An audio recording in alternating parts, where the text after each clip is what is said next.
নমস্কার বন্ধুরা, আশা করি আপনারা প্রত্যেকেই ভালো আছেন। সমস্ত কৃষক বন্ধুদের জন্য রয়েছে বিশাল সুখবর। আপনারা জানেন পশ্চিমবঙ্গের মাননীয় মুখ্যমন্ত্রী মমতা বন্দ্যোপাধ্যায় কৃষকদের কল্যাণের জন্য কৃষক বন্ধু নামে একটি প্রকল্প চালু করেন, যার ফলে 1 কোটির বেশি কৃষক কিন্তু উপকৃত হয়েছেন এবং আরও কয়েক লক্ষ কৃষক নতুন করে আবেদনপত্র জমা দিয়েছেন।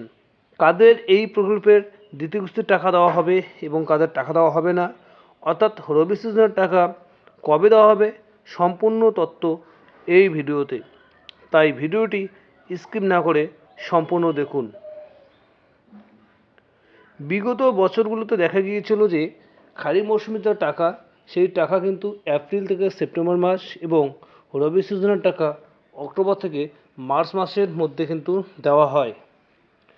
অর্থাৎ আপনারা বুঝতেই পারছেন এবং আপনারা জেনে গিয়েছেন যে খারিফ ফসল সেই টাকাটা এপ্রিল মাস থেকে সেপ্টেম্বর এবং রবি সিজন অক্টোবর থেকে মার্চ মাস পর্যন্ত দেওয়া হয়।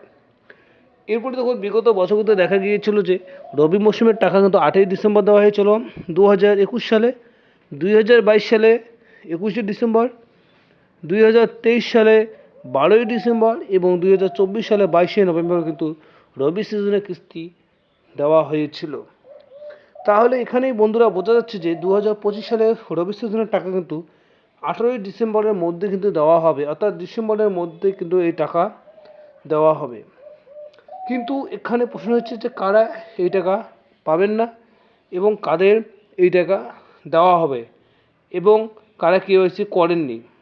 প্রথমেই আপনারা গুগল ক্রোমে গিয়ে সার্চ করবেন কৃষক বন্ধু।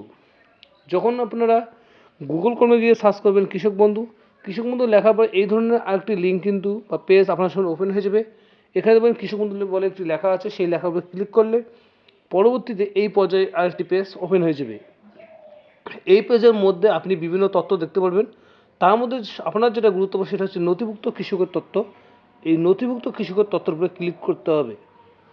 যখন আপনি এই নথিভুক্ত কৃষকের তথ্যের উপরে ক্লিক করবেন তখন এই ধরনের আরেকটি পেজ কিন্তু ওপেন হয়ে যাবে।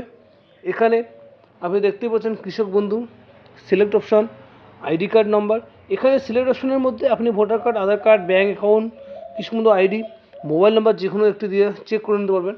যদি আপনি আধার কার্ড দিয়ে চেক করেন তার জন্য আধার কার্ড নম্বরটি সঠিকভাবে বসিয়ে দিতে হবে এবং পাশে যে ক্যাপচা কোডটি আছে সেই ক্যাপচা কোডটি কিন্তু ফিল করতে হবে। এখানে ক্যাপচা কোডটি সঠিকভাবে বসানোর পরে কিন্তু আপনাদের নেক্সট অপশনের উপরে ক্লিক করলে সেই ক্যাপচা কোডটি কিন্তু সবুজ হয়ে যাবে এবং এই ধরনের যখন কোড আসবে তখন কিন্তু আপনাকে দেখে দেখে সেগুলো টিক চিহ্ন দিয়ে দিতে হবে এবং ভেরিফাই অপশানে ক্লিক করে নেবেন। ভেরিফাই অপশানে ক্লিক করার পরে এই ক্যাপচা কোডটি সবুজ হয়ে যাবে। এরপর আপনাকে সার্চ অপশনের উপর ক্লিক করবেন। সার্চ অপশনের উপর ক্লিক করে আপনাদের সমস্ত ডিটেলস এখানে শো হবে। সবথেকে গুরুত্বপূর্ণ যে বিষয়টি সেটা হচ্ছে আধার কার্ড নাম্বার। যদি আপনি সার্চ করার পরে যদি দেখেন যে আপনার আধার কার্ড নাম্বারটি নেই তাহলে কিন্তু আপনাকে অফিসে যোগাযোগ করে নিতে হবে। আর যদি আধার কার্ড নাম্বার থাকে তাহলে কিন্তু আপনি দ্বিতীয় কিস্তির জন্য অপেক্ষা করতে পারেন, অর্থাৎ দ্বিতীয় কিস্তির টাকা কিন্তু আপনার অ্যাকাউন্টে খুব শীঘ্রই চলে আসবে। আর এখানে যদি আধার কার্ড নাম্বারটি না থাকে তাহলে কিন্তু আপনি টাকা পাবেন না। বুঝতেই পেরেছেন যে কতটা গুরুত্বপূর্ণ এই ভিডিওটি।